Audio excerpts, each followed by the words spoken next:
Who are some of the breakout players for TCU in spring camp? And are we moving towards the College Football Super League? Sounds like TCU could be a part of it. We'll talk about that all next here on Locked On Horned Frogs, your team every day. You are Locked On Horned Frogs, your daily podcast on the TCU Horned Frogs, part of the Locked On Podcast Network, your team every day.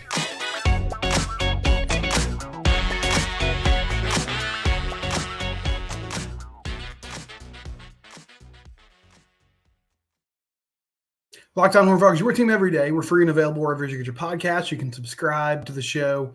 Please do that on the YouTube channel. You can also find us on your favorite podcast platform, whatever that is. We're talking spring football today, as TCU had practice again on Wednesday. They'll hit the field on Friday. That's actually an open practice at 6 p.m. at Amen G. Carter Stadium if you want to get out there and check out the Frogs and see them go through drills and maybe some team sessions as well. Josh Hoover's out, right? So it's been Ken Seals and Haas Haney leading the offense from the quarterback position. Defense has made some waves. We talked on Tuesday about how Andy Avalos' group is getting some tackles for loss. They're pressuring the quarterback. Sonny Dykes said that's been the biggest difference from last year to this year so far, that there's consistent pressure and havoc in the pocket. Is that a good thing or a bad thing? I think you can look at it either way, but ultimately I feel like it's beneficial if this defense is making plays and making things happen. And I'm curious, with the new defense, who will step up and who are some players that maybe haven't had huge roles in the past but could break out and make some things happen. And according to the reports we've seen, what the coaches have said, Abe Kamara is somebody who has really come into his own in the new system and is making plays. Steven Johnson from the 4-Star Telegram says that Abe Kamara is playing nickel now, and this was Abe was talking to the media after practice the other day. He's in more of a hybrid linebacker safety role in TCU's new defense, and he said the most fun thing about his new role is that he finally gets to get after the quarterback. So that's been said a few times by different players this offseason, that they're excited about the opportunity and freedom they're going to have in this new defense to blitz, to try to make plays, to try to make splash plays behind the line of scrimmage. And Kamara's had a good career at TCU so far. 2 years ago, he really made an impact on that team that had a great run, 54 tackles, 43 of those were solo, had an interception in the SMU game, and had 39 tackles last year, 28 solo tackles, all from the safety position. And in this new system, he's in more of a hybrid linebacker safety role, so he can be used in run support at times. He'll be used getting after the passer, and then also just playing coverage in the more traditional role that he's used to in the past few seasons as well. And Abe seems like a guy with his ability to play at different levels of the defense who could really thrive in this new system. Nnamdi Abizor also comes to mind. He stepped in to a great role last season and came into his own, moving down from that safety spot in the box as a linebacker. So he'll be there. Caleb Alarms or at linebacker. This is a very athletic linebacker group. Johnny Hodges and Jamoy Hodges moving on. Johnny Hodges is back, but I think he'll be more in a situation that's going to suit him well, playing the run, playing up the line of scrimmage more often, and not being allowed or not being asked to cover in space as much. Abizor led the team in tackles last year. Shad Banks is somebody that's been known to get sideline to sideline. He'll be coming back. Alarmzor led Cal in tackles last season. And then Kamara making plays on the back end and also being asked to come up and run support. And as someone who can get after the passer, could be a really good thing. There's a lot of athleticism on this defense, and I think it's about putting these guys in situations where they can thrive. We've kind of lamented the fact that Marcel Brooks has at times been out of position. He's also just struggled with staying healthy. It seems like he's in a good fit at the stud linebacker position. We've heard his name called a lot as someone who's using his speed and his ability to make plays off the edge and create havoc and make things happen. And they're pushing this offensive line. They're pushing these quarterbacks. I think there is some concern. You got a lot of I would caution people and just say you've got a lot of moving parts on the SO line, right? You've basically got a whole new group out there that's coming together and trying to be cohesive. The defense is learning a new system, but as practice continues and as they get these reps, they're going to be more comfortable reading and reacting and not having to think as much about what they're doing. And the good news is showing the offense different formations, showing the offense different blitz looks, different coverages, pre-snap and post-snap, coming after the quarterback in practice. That's going to help these linemen as they communicate and learn how to pass off responsibilities to each other. These quarterbacks, I wish Josh Hoover was in there getting these reps too, but right now you got two guys who are getting to look at a complex defense, and especially for Haas Haney coming in from high school and getting his first taste of college football, having to process, okay, what's the defense doing? How can I make sure that I'm making the right decision, that I'm protecting the football, and I'm giving my playmakers opportunities to make things happen? That's all going to be beneficial in the long run as these two sides try to come together and work as a team and play complementary football, which was one of the things that Sonny talked about last year. They just didn't do very well. The offense would put the defense in tough situations by turning the ball over or running the tempo that they do, not being efficient, having 3-and-outs or having short drives, putting the defense on the field again. That was something that caused them to struggle. And so working together as a team, pushing each other as spring camp continues, going to be a big thing as they close out this part of the practice regimen and transition into the summer. On offense, something that I've noticed just from the content that the social media team has put out there, Savion Williams had another great one-handed catch the other day. It looked like it was on a crossing pattern most recently. The other snag that he had earlier this spring was in a one-on-one situation against Lamarian James, new corner for TCU, going up over the top, catching it with one hand, coming down. It feels like this is going to be Savion's year. And we thought last season that he could be the guy that steps into Quentin Johnston's role, right? But if you look at his game log, last year he ended up with 573 yards total, 4 touchdowns, 41 receptions. After Chandler Morris went down in that ISU game, first 6 or 7 games of the season, 2 catches for 6 yards against Colorado, did have a nice game against Houston, 3 catches for 54 yards and a touchdown, didn't record a catch against SMU, 4 for 59 against West Virginia, 2 for 17 against Iowa State. But once Josh Hoover took over against BYU, 6 for 77. Kansas State, 4 for 60. Texas Tech, 4 for 37. And that was that game where he was open a few times down the field where they had a chance to hit him on a deep pass and they just couldn't do it. Could have finished with more yardage that day, more receptions, just didn't happen. Timing was a little bit off. Texas was where he really broke out. 11 catches for 164 yards, 1 touchdown. I mean, he got the team back in the game in the second half. Slowed down a little bit against Baylor and Oklahoma to finish the season. 2 for 51 against Baylor, 3 for 48 against Oklahoma. But still, I mean, 5 catches for almost 100 yards during that run against those two teams to end the season. But most of his production, I mean, it looks like 400 out of those 540 yards came once Josh Hoover took over. It seems like they had good chemistry. And I also think Savion missed some time last year in preseason camp, and maybe it just took him a few weeks to kind of get back into a rhythm, get back up to speed with everything that they were trying to do on offense. I really love how this receiver room is going to come together. And this is what we said last year too. It didn't exactly play out how we wanted to, but Eric McAllister, there's going to be a lot of pressure on him to be someone who can take the top off the defense and hopefully give everybody else other opportunities. Savion on the other side, you feel good with your slot guys, John Paul Richardson, JoJo Earl. Then you also got guys like Major Everhart, Jordan Bailey, who have made some waves so far in the spring and are players that Sonny Dykes has said they just look a lot better having a whole year in the system and an entire offseason. They look more confident, look like they know what they want to do. Braylon James, who you went and got from Notre Dame, chance for him to break out, right? Former 4-star recruit who spent a season in South Bend and just didn't see the field a lot, decided he wanted to get back closer to home, playing now with Cam Cook. I think they've got good people here at the skill positions, and Savion's fast. He's good in those one-on-one situations.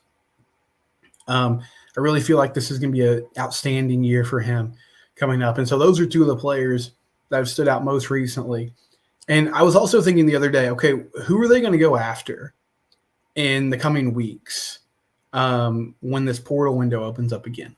Because it really does feel like, for the most part, this roster's set. Now, there's 2 linemen from SMU that they had on a visit a couple weekends ago that I know they're pushing for. Branson Hickman, the center, and then Marcus Bryant, the tackle. Both all all conference players in the American Conference. I was going to say all Americans, but not quite. But they were all conference players in the American Conference, right? And then maybe they push for one or two more linemen, but I think ultimately they'll probably try to take a guy from the interior and a guy that could play tackle position. We'll see what they do at running back. I know Cam Cook has been impressive so far, and that's really the only position I can think of where they might need more. I mean, they really filled out that secondary room in that first portal window. Defensive line, kind of the same thing. Obviously, you're always looking to see who might be there and who's available, but it feels like they've done most of their shopping in that department, and this is just about having a cohesive team, getting that culture right, getting your leadership in a place where you're ready to hit the ground running when the season comes and starts to happen. Okay, so coming up, we've talked and hinted at the idea that there could be in the future a college football super league. And my concern with that was, would the Big Ten and the SEC just eventually break off and say, hey, we're going to do our own thing. Good luck to the rest of you. There was a story in The Athletic yesterday, and it appears like more people might be at the table than we initially thought. We'll talk about that next on Locked On Horned Frogs, your team every day. You love sports. You watch it all the time. Why not try to make some money with it? FanDuel, they have a fantastic app. You can also go to FanDuel.com/lockedon. Final Four starts this weekend, and they've got a great deal happening. If you place one $5 bet and you win it, you can get up to $200 in bonus bets. $200 in bonus bets that you can use to bet on the tournament. Major League Baseball happening right now. NBA in full swing. Playoffs about to get started. NHL and so much more. Visit FanDuel.com/lockedon to make your first bet and win big. Again, one $5 bet. You win that bet, you get $200 in bonus bets. And that website is FanDuel.com/lockedon. You can also download the FanDuel app. FanDuel, America's #1 sports book place to go if you want to start trying to make some money on your favorite hobby, which is watching sports. FanDuel.com/lockedon or the FanDuel app. College football is changing at a rapid pace, right? We've seen the transfer portal in the last few years. We've seen NIL in the last few years come into the mix and change how we perceive the sport, change how we build rosters and those types of things. And with the SEC and the Big Ten expanding all the realignment, there's been talk about eventually the NCAA. It seems like as each week and month passes by, it becomes a more and more useless entity, especially when we talk about revenue-generating sports like football and basketball. At what point do the powers that be in college football say, hey, we want to go do our own thing, make our own rules, have our own system and organization that would put some better guardrails in place for the future of college athletics and the future of the sport? And it appears that the wheels are starting to turn. And my fear over the last few months has been that the SEC and the Big Ten would essentially break off and do their own thing. But the Athletic came out with a story yesterday that said there's a committee of university presidents. One of them is Gordon Gee from West Virginia. He's quoted as saying college sports is in an existential crisis right now. Also, the Syracuse chancellor, Kent Served, said that the current model for governing and managing college athletics is dead. Brian Rolap, who is high up in the NFL and leadership there, Philadelphia 76ers owner David Blitzer, and more have been talking about the future of college sports. And they have outlined a proposal that they think could save college sports moving forward and have it make more sense for both the athletes and the powers that be. And so they're calling it a super league. There would be 7 10-team divisions, and then there would be an 8th division of teams that would be promoted from the second tier. So 80 teams total, which is much more than I thought when they were talking about this, or this idea had been floated in the past. So we're not just talking about the Big Ten and the SEC. 70 teams, essentially all of the remaining Power 4, including Notre Dame, and they also said they would include SMU, new ACC team. And then there would be an 8th division that would be subject to relegation and promotion. So if you follow European soccer, there are different levels. There are different leagues at different levels, right? And so every year, if you finish, I think, in the bottom 2 of that league, then you get demoted. If you finish in the top 2 of your league, you can get promoted. And that's what they're considering here for this 8th division of 10 teams, is that, there could be promotion regulation based on performance. Now, my first thought about that is I like the idea. I do wonder who's going to be there. Like, are these group of 5 teams? Or because one thing that's been frustrating when we talk about this, TCU has had great success in football in the past 2 decades. It hasn't been every single year, but for the most part, they've had teams that played New Year's Six Bowls, National Championship Game, Rose Bowls, whole bit. And then there's schools like Vandy and the SEC that are just getting dragged around as a legacy. Like, haven't been good in football in a long time. Good baseball program, that's about it. There's other schools around the country that are in power conferences in the Big Ten that haven't been good in years, right? Indiana had a good run with Michael Penix Jr. Haven't really been a factor since. Illinois is up and down every year, but traditionally not that good. And there's others that are essentially just getting a free ride on the backs of blue blood programs that carry those conferences. So will it mean promotion regulation for them, or is it just going to be a group of 5 schools? They didn't really detail and outline out what that would look like. But my initial takeaways that are positive for TCU, one is that it seems like they would have a seat in the table in this scenario. Another aspect of this is that they're talking about private equity firms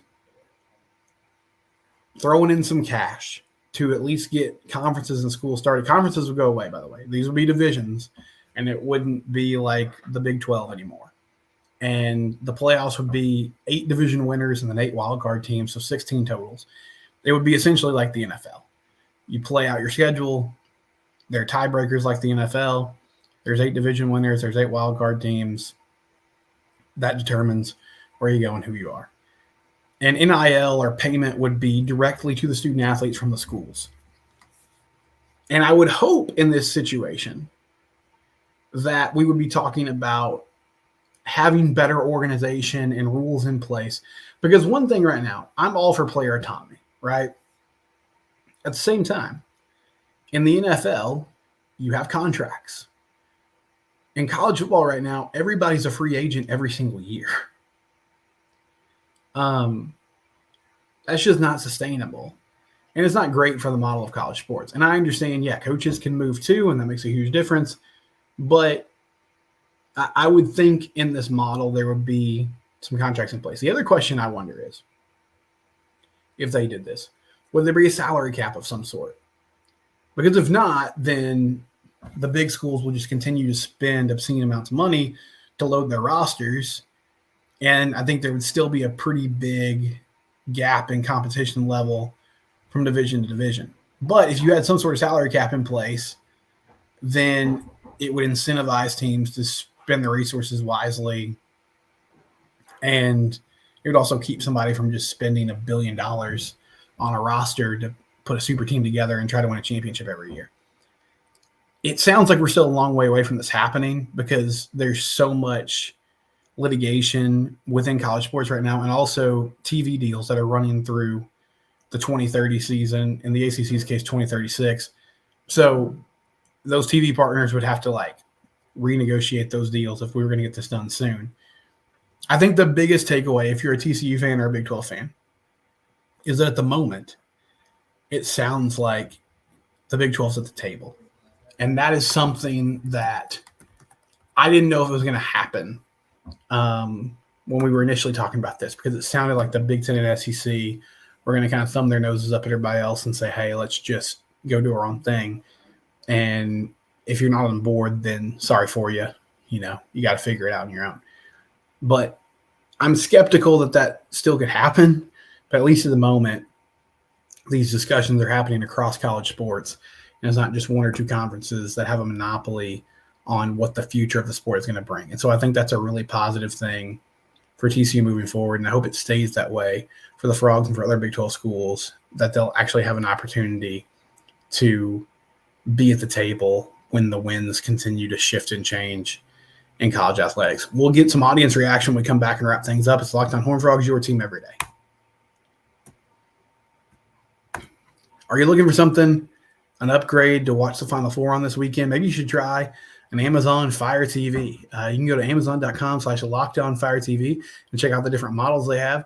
It gives you access to millions of movies, live sports, everything you want. They also have Fire TV channels that have a constant supply of your favorite sports brands, all for free. And that now includes the Locked On Network. There's a Fire TV channel that just has the Locked On Network shows all day long. So if you want to check out this and other programs, you can do that. They also have the Fire TV stick that you can just plug into the back of your existing television and get access to all the great things that Amazon has to offer.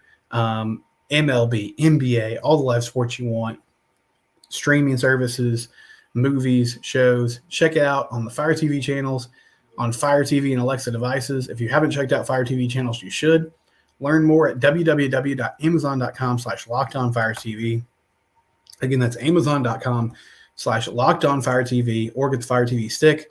Check out those products. Do it today. Amazon, proud sponsor of the Locked On Network.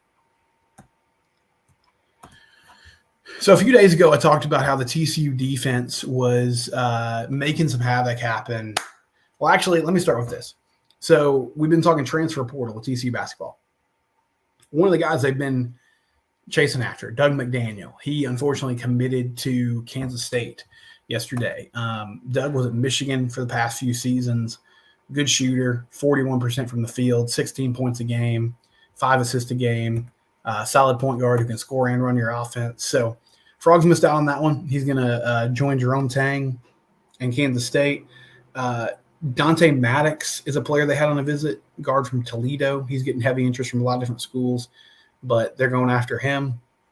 Also going after Frankie Collins from Arizona State, who had a good year. So trying to find somebody to lead this offense at the point guard position this upcoming season, along with a young core of guys that they have. And also, I'm not going to talk super long about this because I don't really think there's much juice to it, but Field of 68, which is a company podcast network that covers college basketball year-round, Jeff Goodman reported that Jamie Dixon was in the mix for the USC job. Andy Enfield, who's at USC, he left for SMU. Eric Musselman was the top target, supposedly. There was smoke yesterday that he was going to take the job, the Arkansas coach. That hasn't happened yet. I don't think Jamie will move on to USC, but if he did, I wouldn't lose a lot of sleep over it. I mean, I love Jamie. I like what he's done for the program.